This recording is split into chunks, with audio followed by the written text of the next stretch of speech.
Here we go now, baby. Joe and Jingles coming at you with our 10 total best bets for Sunday's NFL action. Before we get into that action, make sure you hit that like button and that subscribe button right down there. Now then, let us get right into the action. We're starting things off in Dublin, Ireland, a good old-fashioned full game spread bet from Jingles.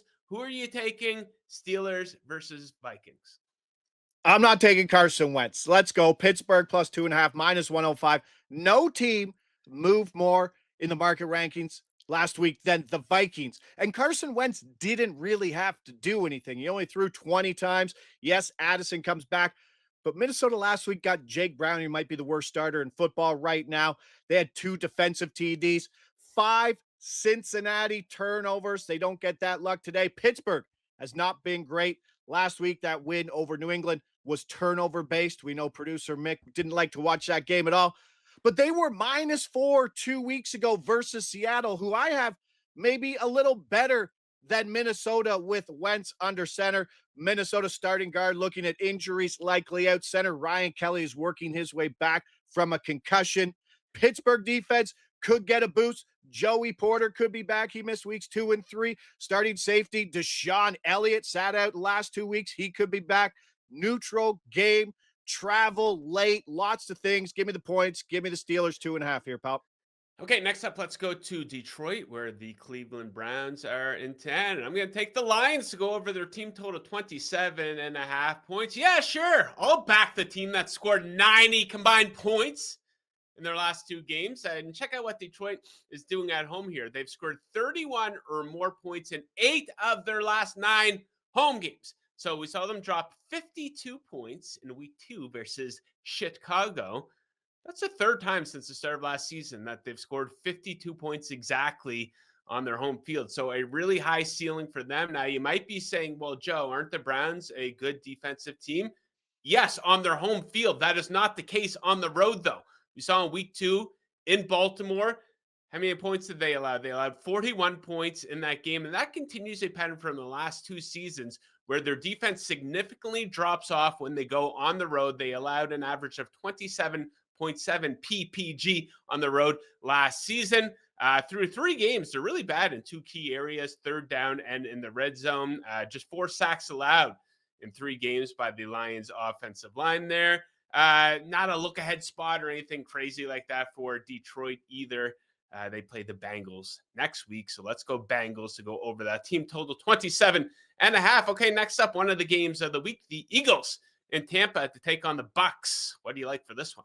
I like the Bucks plus 3.5, minus 110. Todd Bowles absolutely owns Jalen Hurts. Hurts is 53-16 straight up versus every other team. 1-4 straight up versus the Bucks. Last year, 33-16 Tampa Bay win. 1-point home dog in September, held them to 230-ish yards. And then 2023, obviously the wild card game, 32-9. Philly held to under 50 yards rushing. Baker Mayfield in those 2 games, a cool 684 yards passing, 5 touchdowns, no interceptions. Tampa Bay is 14-6 ATS in their last 20 games as an underdog. Pick that up off of you, Joe. You posted that one. Appreciate it. And Tampa Bay, yes, Tampa Bay has been the comeback kids all year, and maybe that luck will run out. But Tristan Wirfs comes back, and the big issue with Tampa Bay has been that protection. He comes back. He was a full practice at Thursday. That is a massive difference. Mike Evans' injury hurts. Chris Godwin is a hopeful go. He did practice Wednesday, sat out Thursday. That could just be, let's rest him. Let's see how it goes. But there was a reason Tampa Bay didn't put Godwin on the PUP list, and that was because they wanted him back before 4 weeks, and that's here. Philly has not looked great. They did not look great versus Dallas, and last week's comeback and cover might have been the luckiest thing in football season to date. Tampa Bay's defensive strength is stopping the rush. They have the number 1 EPA per rush defense, and that's probably a big reason why Todd Bowles has had great success versus this Philly teams. Love it on the other side of 3.5. The Bucks keep winning. Happy to back Baker because he's looked great.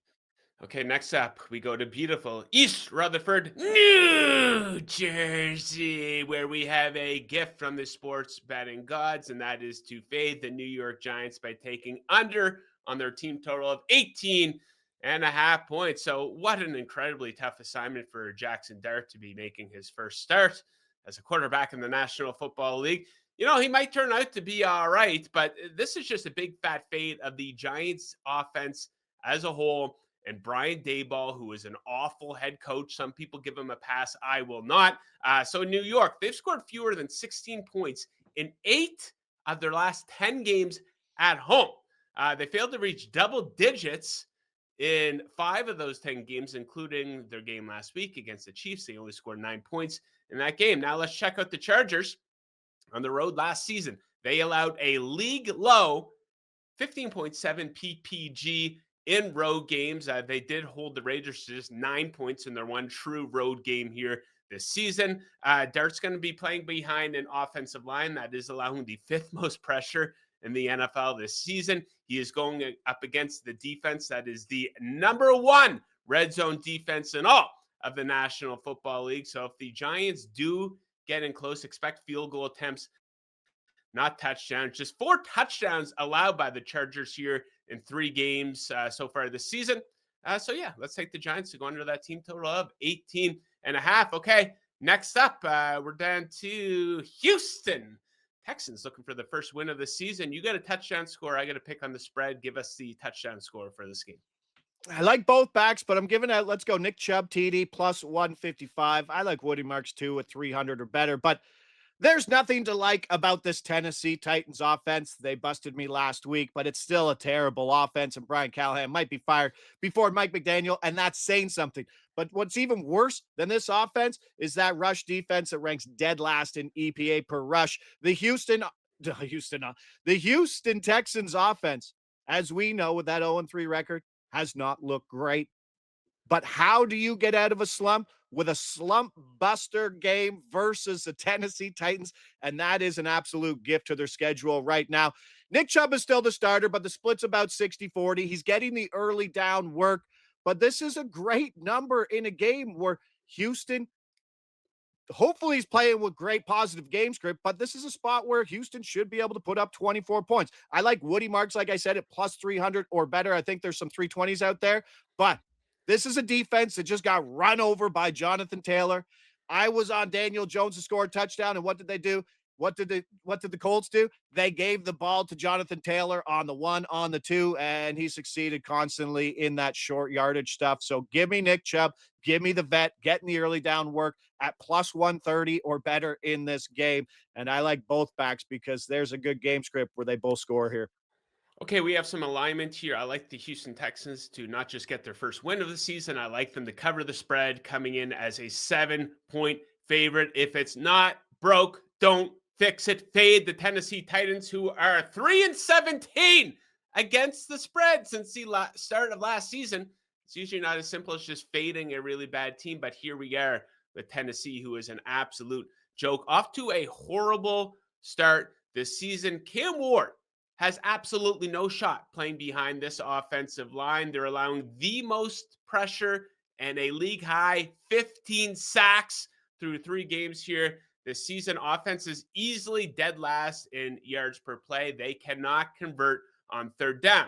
Now, Jingles kind of touched on it. Not a whole lot to love about the Texans so far this season, but I don't think they're as bad as their 0-3 record indicates. The defense is still playing pretty decently in the top 10 in a number of key categories, sacks being one of those, so watch for that in this game. And I do think they're going to be able to ride this defense in what is an extreme desperation spot for them. Who do they play next week? They go to Baltimore to take on the Ravens. If ever there was a situation where you have a get right, motivational, confidence building game, I do think this is it. Let's not forget, this is a team that's won double digit games in each of the last 2 seasons with a lot of the same personnel.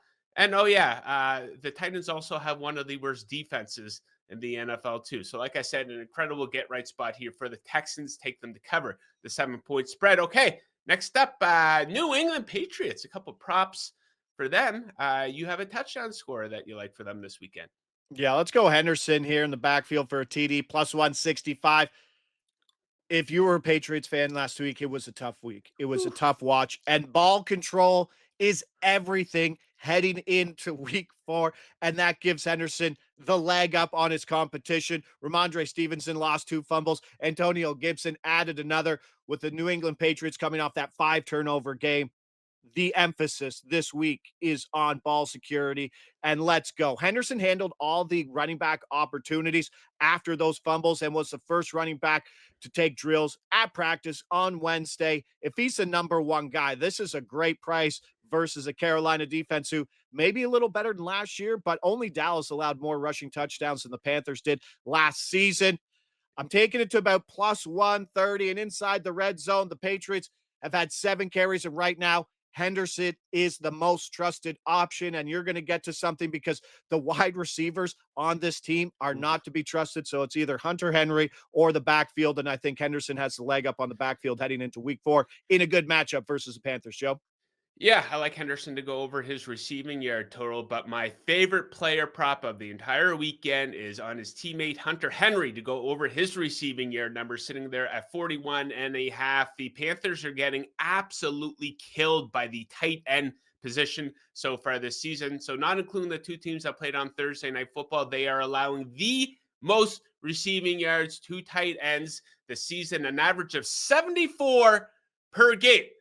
No, Jingles touched on this. Not a whole lot of reliable pass catchers there on the Patriots. As a result, you probably shouldn't be surprised to hear that Henry leads this team in targets so far, 7 more than any of his teammates. Also leads the team in receiving yards with 165. He's coming off a game where he caught 8 balls on 11 targets, went for 90 yards.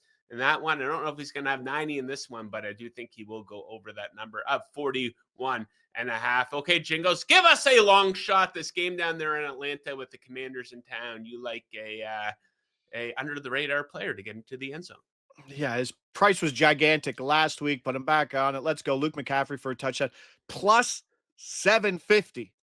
This number is gigantic. I usually don't put these in my best bets because they work against the record, but it's a full unit at plus 750 for a guy who could be wide receiver 1.5 in this game in an indoor game. Jaden Daniels, optimistic to play right now. This is recorded on Friday before the injury report's out, but I still trust Marcus Mariota in this spot, who found McCaffrey for a TD last week, despite the Commanders using heavy 2 tight end sets for the majority of their personnel, and Terry McLaurin for playing half of the game. Speaking of McLaurin, he is likely out as he has not practiced with that quad injury. There's room for lots of more targets. Deebo Samuel playing just 39% of the snaps last week, and Noah Brown has also not practiced. So I don't know why this number hasn't moved more significantly, because right now the best situation is we have Jaden Daniels playing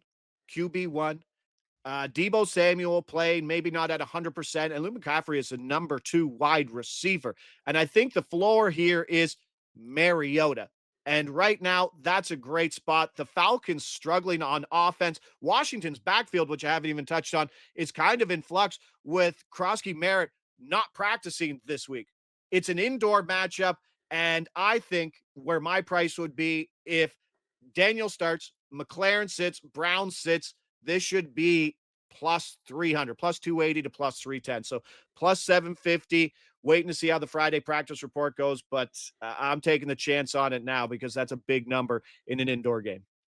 Okay, let's wrap with a couple loser teams with loser records. Of course, I'm talking about the Ravens in Kansas City to take on the Chiefs. It's going to be crazy that one of these teams will be 1-3 after this game. The team that I think will be 1-3 is the Kansas City Chiefs. So give me the Baltimore Ravens to cover the spread as a 2.5-point favorite. So let's start with the trend. This team is fantastic after a loss, 9-1 against the spread in games after a loss going back to the start of the 2023 season. 6 of those wins came by 14 or more points. I don't know if they'll beat them by that much, but this bounce back pattern is nothing new for Lamar Harbaugh and the Ravens. Go back to the start of the 2020 season. They've covered in 72.4% of games following an outright loss. So some ugly numbers for Kansas City through 3 games. They're bottom 10 in net yards per play, struggling in the red zone offensively. This offense is way too dependent on Patrick Mahomes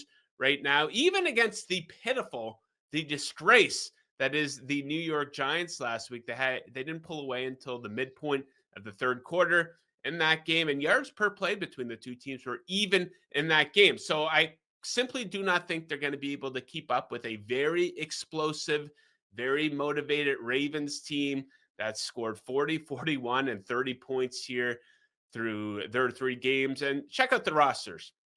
Not even close for these two teams, especially on the offensive side of the ball. So give me Baltimore to cover in what looks like will probably be the most important game of the week. Anyways, okay, there you have it. Our best bets for Sunday morning and Sunday afternoon. If you're looking for best bets for the Sunday night football game, we're going to have a standalone video for that right up here on the Covers YouTube channel. Enjoy all the games on Sunday and best of luck with your bets.